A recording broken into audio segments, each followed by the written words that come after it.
Hi, welcome back to my channel. This is my first time posting, but I'm a long-time lurker. I just want to apologize for rambling now, but it's going to be a long one. My soon-to-be ex-40 male and II-32 female first started seeing each other just over 5 years now. I've been referring to him as Don. Just for privacy's sake, Don came in as one of my massage clients, and we just sort of hit it off right away. I had just gotten out of a previous relationship. I had lost a bit of weight. I just got back from a solo trip to South America and was feeling flirty and fun. Don was coming in to get a massage one every 2 months. At the time, he was a police officer who had just transferred from a smaller town to the big city. He said he was recently divorced, and it had been rough, and he had asked for the transfer for some space from his ex-wife, Miranda, and her family. He said he grew up in a small town, so everybody knew everybody, and it wasn't too popular for a man like himself to be walking away from his wife, who was a stay-at-home mum to his 2 kids, 14 female and 11 male. He said she was incredibly manipulative and abusive towards him for years. They had been together since they were 14, and it was a bit taboo for a man to be talking about how his wife was abusing him, so nobody had really believed him, and his parents were shaming him a bit for abandoning her.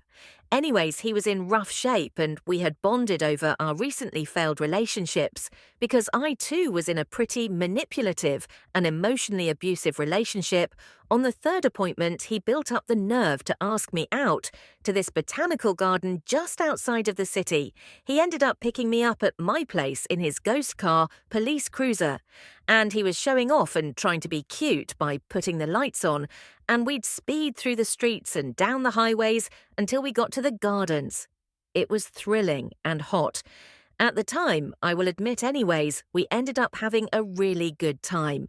And he asked me out on another date. We went on a few more dates after that.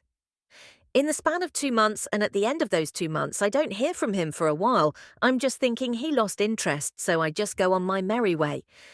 Then another month goes by, and he calls me up and apologizes for not getting to me sooner, and he feels terrible and tells me he has to tell me something, and I say, "Oh, here we go." Here in my mind, I'm thinking he's just going to tell me being in a relationship so soon isn't going well for him, and he jumped in too soon and all that BS. I'm expecting him to say he's not interested in seeing me anymore. Well, I agree to see him, and he picks me up and takes me to this coffee shop by my house and drops this bomb that he's still married. I say, "Why did you lie?" He said he's in a bad relationship. Everything he said about her being abusive is true. I just haven't actually moved out of the house yet because I'm too afraid, and I don't want to lose my kids. Well, I get up to leave, and he begs me to stay. And he says he's sorry for lying, but he just hasn't ever felt this way before for someone, blah, blah, blah. So I entertain him, and I stay, and hear him out. And I feel ashamed to say this, but I actually believed everything he was telling me at the time, because I had experienced such bad emotional abuse from my previous boyfriend that he just left me in a really bad place. I could empathize with everything he was saying because I had experience in it too. Anyways, blah blah, I ended up staying with him, but I said only if he moves out of the house, he's in, because he was obviously still living with his wife at the time, and he starts the separation process. Okay, Don agrees within the same week. He tells his wife he's leaving her. He takes his trailer and parks it at a buddy's property. Long story short, here they go through the separation process. Where I'm from, you have to be separated for at least a year in order to start the divorce process. So within that year, Don goes from staying in his parked trailer, and then winter comes and he moves in with me. His daughter goes no contact with him, and he doesn't tell his friends or family about me because he doesn't want anybody catching on to the fact that he was still married when we started DA anyways. Fast forward a year, and he files for divorce. But she has a fit and claims that she's scared of him and what he's capable of. And something along the lines of she's scared of what he'll do to himself. She files a restraining order against him so he can't see his kids or go by the house. And because he's a police officer, there's an investigation, and they take his gun away and has to work behind a desk for some time. before the investigation is complete, his daughter is still no contact with him too. By now, his mum and dad, a few friends, and his ex and kids know that he seemed me. But they think we've just been seeing each other for a few months. Pass forward about 6 months and the ruling order is lifted and the investigation is complete and he's back to active duty. He's been deployed to a different province for work and training quite a few times as well.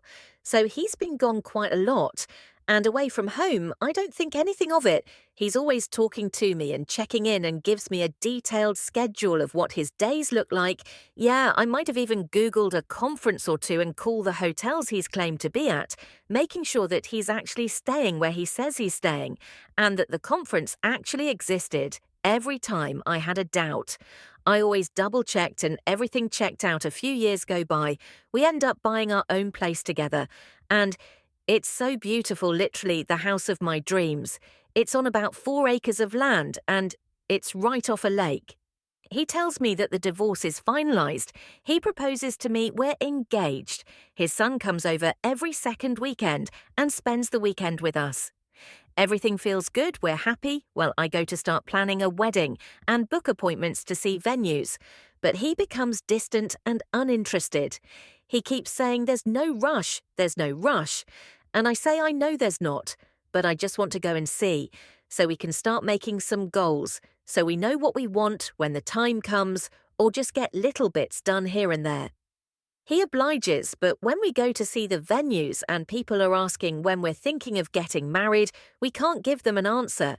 He says there's no rush, we don't have a date yet. Then he says, oh, maybe in the next 2 to 3 years, and I say, what? 2 to 3 years, and then we start arguing in front of this woman who's showing us around this beautiful hall. She sort of gets the hint that I want to speak to Don privately and ends up giving us some space. By this point, I'm so embarrassed. I'm like, what do you mean by 2 to 3 years? And Don said I don't want to rush into things after just getting divorced. It looks bad. And I'm like, well, why did you propose to me? And he said, because I love you. I said, then what are you waiting for? Then he comes out and says he hasn't been totally truthful to me. I say, what the F does that mean? And then he says that he's not officially divorced yet. And I say that I thought you took care of that. He says, there was something wrong with the paperwork and she didn't sign it. And I said, so you're technically still married and yet you proposed to me. And he said, well, I propose because I signed the papers and sent them off to my lawyer, thinking that she wouldn't have a problem with them and signed them. She's just being a witch about it and is giving me a hard time because she doesn't want me to be happy. I call BS. And I say this engagement is called off. And he says, whoa, wait. He said, I still want to be with you. I want to marry you. And I'm like, I don't want to marry someone who's lying to me. I said you've lied to me before, and I thought we were over that.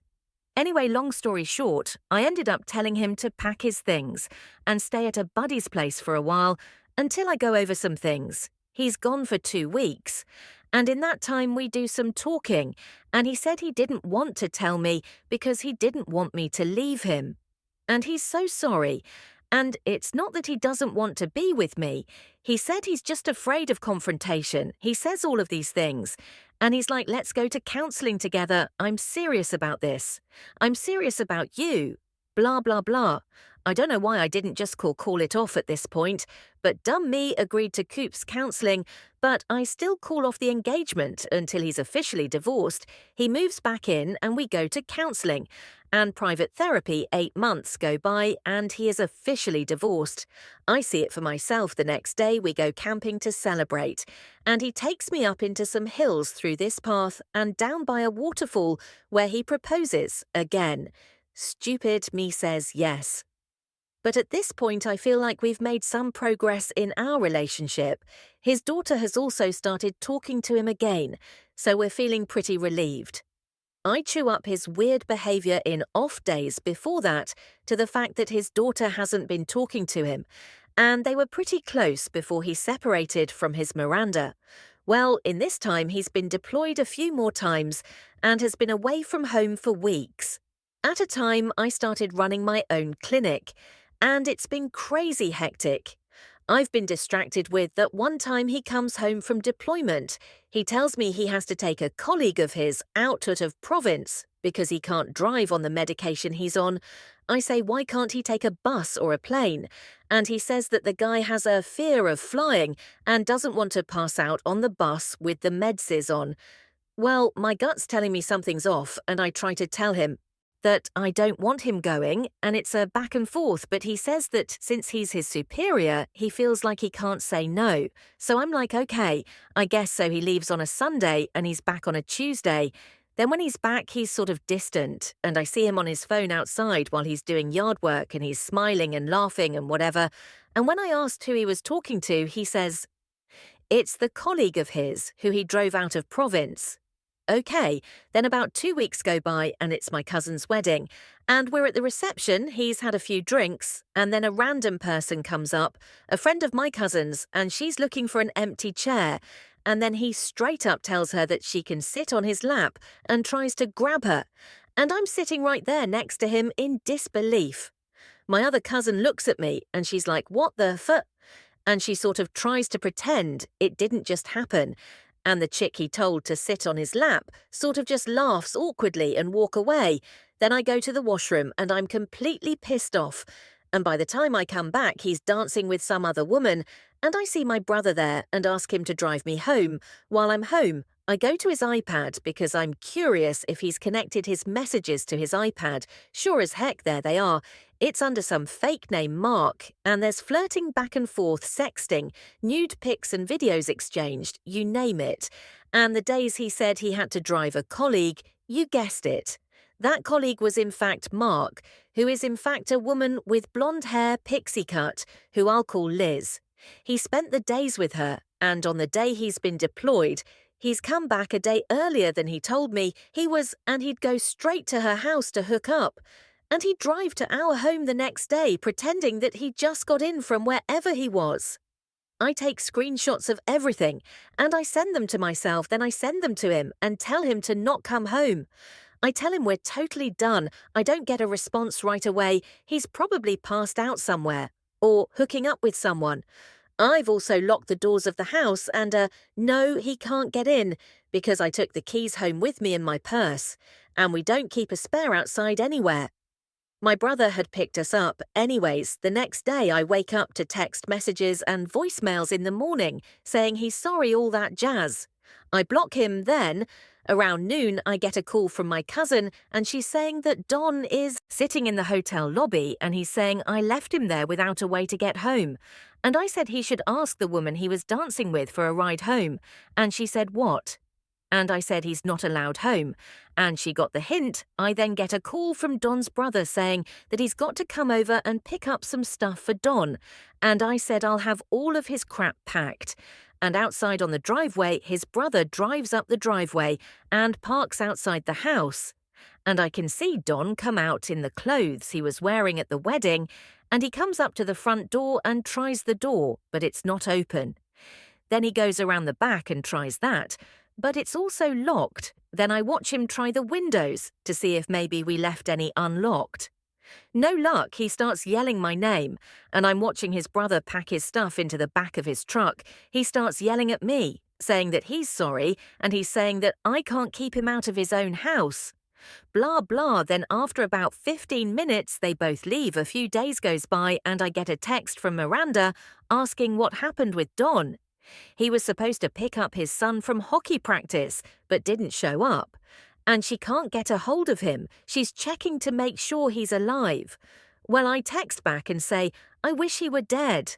And she says, whoa, hope all is okay. Then I do something that I've never done before, and I call her.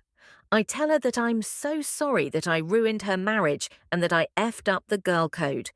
And I literally told her for everything I said. I dated her husband behind her back, and I told her what he told me about her everything. She honestly took it surprisingly well. She said she figured that he was cheating on her. She said he was never home. And she said that her daughter caught him texting. Another woman may or may not have been me.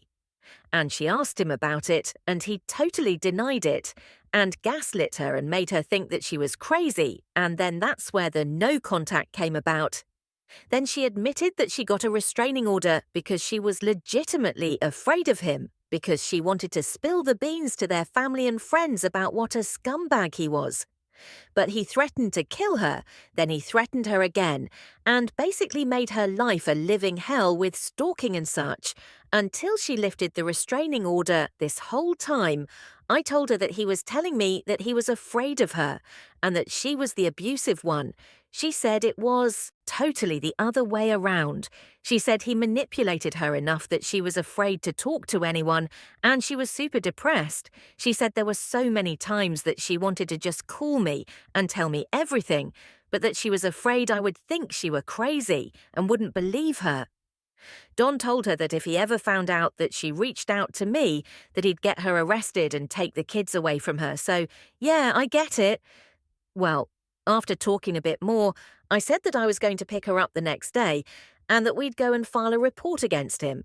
She wasn't sure at first, but I talked her into it, and I said that she wasn't alone and that I'd have her back and that we're in this together. So we filed a report, they opened up an investigation. I got word that he was suspended with pay due to domestic violence. A few months went by and I got a call from Miranda, and she said that he had been fired and she had a restraining order placed on him to protect her. And the kids. I ended up getting one too because we didn't know what he was capable of. He's currently living in his trailer on his buddy's property, homeless and jobless. He'll never be in the police force again. And he's been disowned by his parents and his kids won't talk to him. He's been branded abusive and a cheater. And his community hates in his buddy had come by to pick up the rest of his stuff. Even though a lot of the furniture and house goods were mine, he picked up a chair, some outdoor things, a gun safe and little things here and there. Rand and I have hung out quite a lot during this whole process, and we become actually really good friends. I still see the kids and his daughter is still iffy about me, but she's warming up to me, even though I totally understand where she's coming from. I bought out the rest of the house, and it's officially all mine. I got that snake out of my hair, and I still enjoy a nice cup of coffee on my deck in the morning, overlooking the lake. Life is good, thanks for listening to me. Ramble, wow, oh. Thanks so much for sharing Who Needs a Wedding when you've got the satisfaction of taking a lying, cheating ex to the curb and making friends with the woman he wronged. Definitely makes you wonder about those statistics. You hear, I guess, police officers and firefighters among the most likely professions to cheat. Hey, at least you've got the satisfaction of proving those stats right. Moreover, it's pretty remarkable how you've turned what could have been a bitter rivalry into a friendship with Miranda. It takes a lot of strength and maturity to put aside any animosity and instead build a supportive bond with someone who's been through similar challenges. Cheers to coffee on your own dang deck, overlooking your own dang lake with not a cheating husband in sight. Now that's what I call a happy ending. What do you make of all this? Share your thoughts with us in the comments below. Thank you for joining us today on our space. Be sure to like and subscribe and hit that notification bell so you don't miss out on our next video. Until next time.